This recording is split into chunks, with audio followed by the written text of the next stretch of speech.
রাত প্রায় তখন 3টা। বক্সের গানের তালে তালে গাড়ি চালাচ্ছিলাম আনমন। হঠাৎ ফোনে একটা এসএমএস আসলো। ফোনটা ওপেন করতেই দেখতে পেলাম, সরি প্রিয়, আমাকে ক্ষমা করে দিও। সরি, আমি আপনার প্রিয় না। আপনার প্রিয় সে ড্রাইভার ছেলেটি না ফেরা দেশে চলে গেছে 4 দিন আগে। আমি তার বন্ধু। সে মারা যাওয়ার পর তার এই সিমটা আমি চালাই। কিভাবে মারা গেল? সে বেশ কিছুদিন আনমনা ছিল, কারোর সাথে কথা বলতো না, খেত না, কেমন একটা মন মরা হয়েছিল। কি হয়েছে সেটা জিজ্ঞেস করলে কিছু বলতো না। গত 4 দিন আগে গাড়ি নিয়ে রংপুর গিয়েছিল। সে ড্রাইভিং করলেও তার মনটা গাড়ির প্রতি ছিল না। আসার পথে মুখোমুখি অ্যাক্সিডেন্ট হয়।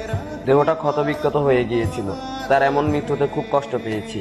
দাফন করার পরে জানতে পারি সেটা অ্যাক্সিডেন্ট ছিল না। সে নাকি সেদিন ইচ্ছে করে ব্রেকে পা না দিয়ে ব্রেকটা মিস করে মারা গিয়েছে। তবে শুনেছিলাম সে কেউ একজনকে ভালোবেসেছিল তার নিজের থেকেও বেশি। সে নাকি তাকে ঠকিয়েছে। ভাই, আমি সেই মেয়ে।